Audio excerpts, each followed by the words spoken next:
Mutton soup जिसने full proof plan को fail कर दिया, जिसको फुल प्रूफ बनाने के लिए अपराधी पागलपन की सारी हदों को पार कर गया। एक ऐसा अपराध जो आज तक किसी ने ना सोचा था और ना ही किया था। एक ऐसा प्लान जिसको सफल बनाने के लिए कातिल को खुद का ही चेहरा जलवाना पड़ा। सुनने में आपको किसी फिल्म की कहानी जैसा लगेगा, जो कि सच में एक तेलुगु मूवी से इंस्पायर्ड होकर किया गया था। और अगर आपको ये लगता है कि मटन सूप में जहर था, तो ये आपकी सबसे बड़ी गलतफहमी है, क्योंकि इसमें मटन सूप कोई मर्डर वेपन नहीं था, एक किरदार था जो कि अंत में सारे राज खोल देगा। खुलेंगे केस के राज हिमांशु के साथ।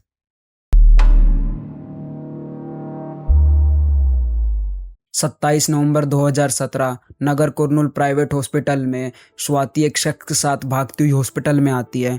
उस शख्स का चेहरा काफ़ी झुलसा हुआ था और वो दर्द में बहुत चीख रहा था। हॉस्पिटल में मौजूद सभी लोग ये मंजर देख के बहुत सहम गए थे। हड़बड़ाई हुई स्वाति हॉस्पिटल स्टाफ को बताती है कि ये शख्स कोई और नहीं बल्कि उसका हस्बैंड शंकर रेड्डी है, जिन पर कुछ लोगों ने अटैक कर पेट्रोल डालकर आग लगा दी है। फौरन हॉस्पिटल स्टाफ ने उसको इमरजेंसी वार्ड में एडमिट किया और उसका ट्रीटमेंट शुरू किया। कुछ दिन बाद सुधाकर की तबीयत में सुधार तो हो जाता है, पर आग की वजह से उसका चेहरा पूरी तरह से खराब हो चुका था। तो फिर डॉक्टर ने सजेस्ट किया कि चेहरा ठीक करने के लिए प्लास्टिक सर्जरी करनी पड़ेगी, जिसके लिए स्वाति एग्री भी हो जाती है। वैसे देखा जाए तो प्लास्टिक सर्जरी एक एक्सपेंसिव ट्रीटमेंट होता है, क्योंकि सुधाकर एक बिजनेसमैन था, इसलिए उनके लिए इस ट्रीटमेंट को अफोर्ड करना काफ़ी ज़्यादा आसान था। स्वाति ने सारे फैमिली मेंबर को इस हादसे के बारे में बताया तो उसके रिश्तेदार भागते हुए हॉस्पिटल में पहुंचे तो उन्होंने वहां देखा कि सुधाकर का चेहरा पूरी तरह से पट्टियों से ढका हुआ है। वो बोलने की कोशिश तो कर रहा था, पर चोट इतनी ज़्यादा गहरी थी कि उसका सर गले में भी हो रहा था, जिस वजह से वो क्लैरिटी के साथ नहीं बोल पा रहा था। अब जैसे जैसे दिन बीते जा रहे थे और उसकी तबीयत भी गुजरते दिन के साथ बेहतर हो रही थी और डॉक्टर ने सुधाकर को लिक्विड डाइट लेने के लिए सजेस्ट किया। लेकिन यहीं से कहानी में इंटरेस्टिंग मोड़ आना शुरू हुआ। उसको मटन सूप बहुत ज़्यादा पसंद था, इसलिए एक दिन उसकी माँ उसके लिए मटन सूप बनाकर हॉस्पिटल में लेकर आई। लेकिन हैरानी की बात तो ये है कि सुधाकर ने वो सूप पीने के लिए साफ इनकार कर दिया। उसकी माँ उसको वो सूप पीने के लिए बहुत इंसिस्ट करती है, पर उसके बावजूद सुधाकर किसी भी हालत में वो सूप नहीं पीता है। और जबकि ये बात सबको पता थी कि वो कितना ज़्यादा शौकीन था मटन सूप का, लेकिन इस बार उसका सूप को पीने से मना कर देना उसके भाई सुरेंद्र के दिमाग में शक डाल गया। लेकिन उसने ये बात किसी से नहीं कही। सुधाकर का फेस 30% से ज़्यादा जल गया था और उसकी तबीयत में काफ़ी ज़्यादा सुधार हो गया था। उसके भाई ने नोटिस किया कि सुधाकर के बोलने, चलने और खाने पीने के तरीके में काफ़ी ज़्यादा चेंज हो गया, मानो कि चेहरे के साथ उसकी पूरी पर्सनालिटी ही चेंज हो गई हो। इन सारी बातों को गौर करने पर उसका शक इतना बड़ा हो गया कि वो बिना किसी को बताए सीधा पुलिस के पास चला गया और पूरे इंसिडेंट के बारे में उनको बताया कि कैसे उसके भाई पे बड़ा और जानलेवा हमला हुआ और उसके बावजूद स्वाति ने पुलिस कंप्लेंट फाइल नहीं करी। सुरेंद्र ने आगे पुलिस को ये भी बताया कि सुधाकर ने कैसे मटन सूप पीने से मना कर दिया था, जो कभी पहले उसका फेवरेट हुआ करता था। पुलिस के लिए सुनने और समझने के लिए सारी बातें थोड़ी अजीब थी।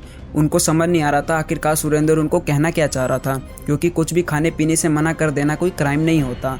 तभी सुरेंद्र ने अपने दिल में बैठे उस शख्स को जाहिर किया, जिसको सुनकर पुलिस के भी पैरों तले ज़मीन खिसक गई। उसने कहा कि जो शख्स हॉस्पिटल में बैठा हुआ है वो उसका भाई सुधाकर नहीं, कोई और है।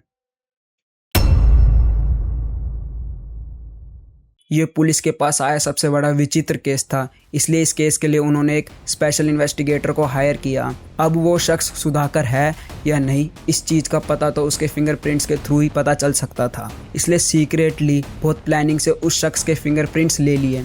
फौरन पुलिस ने वो फिंगरप्रिंट सुधाकर के आधार कार्ड से मैच करवाना शुरू कर दिया और रिजल्ट भी आ गया और शॉकिंगली मिसमैच्ड आ गया। हॉस्पिटल में वो आदमी जिसे वो इतने दिनों से अपना बेटा, अपना भाई, अपना पति समझ रहे थे, उसका इतना ध्यान रख रहे थे, उसके लिए मटन सूप ला रहे थे, पर असलियत में तो वो सुधाकर था ही नहीं। ये ऐसा शौक था जिसे पुलिस से लेकर स्वाति, सुधाकर के दोनों फैमिली मेंबर तक को हिला दिया। यहाँ तक कि स्वाति के पिता ने उसे अपना असली दामाद समझकर उसके इलाज में 5 लाख तक लगा दिए थे। अब सवाल ये आता है कि आखिरकार वो आदमी है कौन और असली सुधाकर किधर है, और क्यों स्वाति उसे अपना हस्बैंड बता रही थी। ऐसा कौन सा राज है जो स्वाति सबसे छुपा रही थी।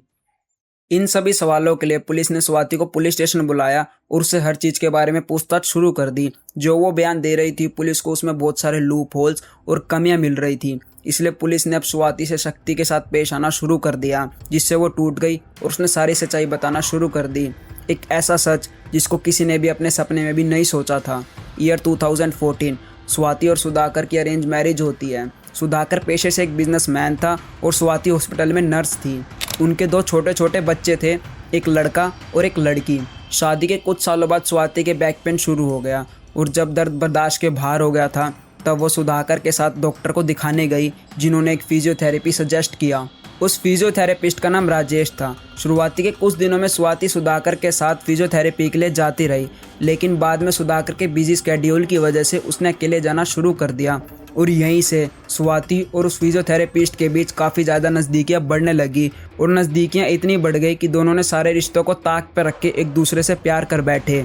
इसके बाद स्वाति सुधाकर को छोड़ राजेश के साथ रहना चाहती थी, पर वो उसको चाहकर भी नहीं छोड़ पाती, क्योंकि एक सुधाकर फाइनेंशियली बहुत स्ट्रॉन्ग था और दूसरा अगर वो उसे डिवोर्स लेती तो उसकी प्रॉपर्टी से भी उसको हाथ धो बैठना पड़ता। पर वो दोनों एक दूसरे के साथ रहना चाहते थे और इसके लिए वो कुछ भी करने को तैयार थे।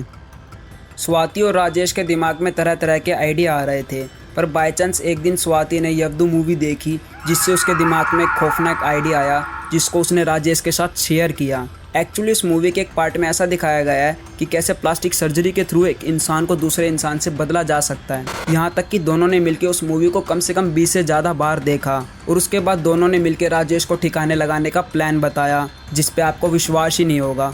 प्लान के अकॉर्डिंग सबसे पहले स्वाति ने राजेश को सुधाकर जैसा बनने की ट्रेनिंग देना स्टार्ट कर दी। उससे छोटी से छोटी जुड़ी बात कि कैसे वो चलता है, कैसे बोलता है, कैसे खाता है, कैसे पीता है, वो सब चीज़ उसने राजेश को सिखा दी। 26 नवंबर 2017 फाइनली वो दिन भी आ गया। ये दिन था संडे और ये दिन दोनों ने इसलिए भी चुना क्योंकि छुट्टी के चलते राजेश घर पे ही था। स्वाति नर्स थी, इसलिए उसको एनेस्थीसिया के बारे में पूरी नॉलेज थी। प्लान के अकॉर्डिंग उसने सुधाकर को एनेस्थीसिया देकर बेहोश कर दिया और पीछे से राजेश को घर के अंदर बुला लिया। फिर दोनों ने आयरन रोड से सुधाकर के सर पे वार कर उसको मौत के घाट उतार दिया और उसके बाद उसके चेहरे को ही मिटा दिया, ताकि अगर सुधाकर की बॉडी मिल भी जाए तो उसकी शिनाख्त ना हो पाए। फिर उसकी बॉडी को लपेट महबूब नगर के जंगल में ले गए, जहाँ उसकी बॉडी को जलाकर दफन कर दिया। सारे सबूत मिटाने के बाद अब बारी थी प्लान के दूसरे सबसे भयानक पार्ट को एग्जीक्यूट करने के लिए, जिसके अकॉर्डिंग स्वाति की लाइफ में राजेश को सुधाकर की जगह लेनी थी। और ये तभी हो सकता था जब राजेश का चेहरा प्लास्टिक सर्जरी के थ्रू सुधाकर जैसा कर दिया जाए, और प्लास्टिक सर्जरी भी तभी होती है जब एक्सीडेंटली चेहरा खराब हो जाए। इसके लिए स्वाति ने राजेश को अपना चेहरा खराब करने के लिए कन्वेंस किया। कत्ल करने के अगले दिन स्वाति के इतना समझाने पर राजेश अपना चेहरा एसिड से जलवाने के लिए तैयार हो जाता है। फिर स्वाति अपने हाथों से धीरे धीरे राजेश के फेस पर एसिड डालना शुरू करती है और एसिड जैसे जैसे उसका फेस जलाता जा रहा था उसकी चीखें बढ़ती जा रही थी। फिर स्वाति उसके बाद तड़पते हुए राजेश को हॉस्पिटल लेकर पहुंची, जहां उसने सुधाकर बताकर उसको एडमिट कराया। अब बात रही जिस बेवकूफ़ी से ये दोनों पकड़े गए, वो रीज़न भी अपने आप में बहुत अलग था। जैसे कि आपको पता है कि कैसे मटन सूप ना पीने पर सुधाकर के भाई को उसके ऊपर शक हुआ और कैसे स्वाति और राजेश का पर्दाफाश हो गया। अगर वो ये सूप पी लेता तो शायद इतनी जल्दी ये दोनों नहीं पकड़े गए होते। तो सवाल ये है कि राजेश ने वो सूप क्यों नहीं पिया। वजह यह थी कि राजेश वेजिटेरियन था, इसलिए इसी वजह से उसने मटन सूप को पीने से मना कर दिया। सीरियसली आप ये सोच के देखो कि बंदे ने अपने फेस के ऊपर एसिड डलवाने की हिम्मत तो कर ली, पर मटन सूप पीने की हिम्मत नहीं कर पाया। एट द एंड दोनों को अरेस्ट कर लिया गया। इसी के साथ ये केस यहीं समाप्त होता है। ये एक ऐसा केस है जिसमें एक अलग तरीके का पागलपन देखने को मिला। इससे हमें एक बात तो पता चलती है, हमेशा बुरे का अंत बुरा ही होता है। इस केस को लेकर आपका क्या कहना है वो कमेंट में ज़रूर बताना। साथ ही ऐसी ट्रू क्राइम वीडियोस के लिए हमें सब्सक्राइब करें। Thanks for watching. Signing off.